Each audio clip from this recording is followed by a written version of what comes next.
Ya, kalau cerita pasal mi goreng ni, mesti semua liuknya lah. Dan hari ni istimewanya kita nak masak mi goreng kicap yang paling sempoi dan mempoi. Mula-mula kita potong dulu bawang besar. Sebiji pun dah cukup dah. Potong besar-besar tak apa. Lepas ni kita nak tumbuk dia kan. Baik, dah potong bawang besar tu, kita potonglah pula 3 ulas bawang putih. Ni pun kita nak tumbuk juga. Resepi ni memang senang. Potong-potong dan tumbuk. Potong cili menyerong. Ikut sukalah nak potong bulat-bulat ke, 4 segi ke, 5 segi ke, ikut awak semualah. Dan kemudian kita potong sawi. Nampak tu. Selalu saya ketuk-ketuk. Yang ni kita nak potong bayi cantik-cantik. Molek punya.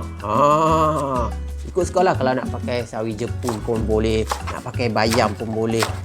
Tak ada masalah. Lepas tu penyek-penyekkan batang sawi, potonglah sampai habis. Takkan nak biar macam gitu saja kan. Yang sempoinya resepi ni kita gunakan isi dada ayam. Kita potong dia cube-cube ataupun dadu-dadu, nipih-nipih, senang cerita. Dan kemudian kita sediakan periuk yang comel macam ni. Masukkan air secukupnya untuk kita merebus ataupun mencelur sekejap lah mi tu. Tak boleh lah juga kalau kita masak tu macam itu, nanti mi keras tak sedap. Kita celur sekejap, dia dalam 3 ke 4 minit ke macam tu. Lepas tu kita dah boleh angkat dia dah. Baik, mi pun dah diangkat elok dah macam tu. Kemudian kita sediakan lesung batu yang macam ni. Comel tak lesung batu pakcik. Dan kemudian kita boleh tumbuk dah bawang besar dan juga bawang putih. Jangan lumat sangat, agak-agak je. Sebab apa, kita nak tumis dia sekejap lagi. Dalam mangkuk yang berlainan, kita nak campurkan 3 sudu kicap pekat rasaku.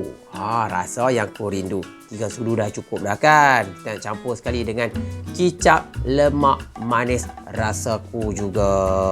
Kemudian kita campurkan dengan sos cili 1 sudu. Dah cukup dah. Kacau lah dia sampai dia sebati. Ini memang rangkatnya lah. Tak tipu, pakcik tak tipu. Memang sedapnya resepi ni. Dan kemudian kita sediakan kuali untuk menggoreng. Kita boleh masukkan ni dia, minyak kelapa rasaku. Memang terbaik lah kan.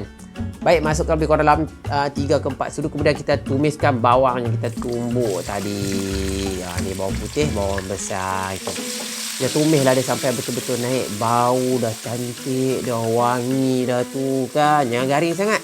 Sebab apa? Kita nak masukkan juga isi ayam yang telah kita potong-potong tadi. Nampak tu. Dan kita masakkan dia sampai dia keluar jus ayam tu. Lagi sedap. Isi ayam ni memang kena dengan mi. Terbaik, nampak jus dia dah pun dah keluar. Masukkan cili kisar 1 sudu, 2 sudu. Dah memadai, jangan banyak sangat nanti pedas. Dan kacau dia sampai dia betul-betul sebati macam tu. Sampai orang kata cili tu masak lah kan. Nampak kan dah cantik. Dan kemudian kita masukkan bahan bancuhan tadi tu. Nampak tu color dia tu. Memang mantap. Baik, kita kacau dia bagi dia sebati. Dan kemudian dah orang kata elok dah masak dah tu. Bolehlah kita masuk mi yang telah kita celurkan tadi. Sebab itulah kita celur dulu. Nak bagi mi tu orang kata kembang elok, masak elok. Kalau tak nanti mi tu bau mi tak sedap. Itu dia. Masukkan sawi. Kalau nak tambahkan toge sikit pun boleh juga, tak ada masalah. Lepas tu kita masukkan cili yang telah kita dipotong. Kita toast lah macam chef ni. Nampak poyo je lebih ni. Terbalik pun dia tahu. Baik, dan kemudian kita masukkan sedikit garam untuk perasa dia. Kena ada juga garam. Kalau tak nanti nak rasa masin macam mana kan. Walaupun kicap tu dah masin, kena tambahkan sedikit untuk menaikkan lagi rasa dia. Kacau bagi sebati. Nampak tu. Orang kata berkilat elok mi tu. Sedia pinggan cantik-cantik macam tu. Bolehlah kita hidang. Ni kalau kena dengan sambal sotong ke mi ni. Nak pula musim hujan macam ni kan. Memang terangkat habis lah. Baik, panaskan minyak untuk menggoreng telur mata kerbau. Ui, kena dengan mi goreng kan. Memang terbaik dah ni. Kalau dia pecahnya kuning telur atas mi tu, tak dapat nak dibayangkan. Baik, kita goreng telur sampai betul-betul masak. Hati-hati takut meracik kena muka nanti. Tak kenanya. Lepas tu kita boleh angkat, kita hidangkan bersama mi goreng yang kita goreng tadi tu. Dan kemudian kita boleh taburkan sedikitlah irisan daun bawang. Kan nampak gitu. Nak sedap lagi boleh juga taburkan sedikit bawang goreng. Apa lagi? Takkan nak tengok saja. Cubalah.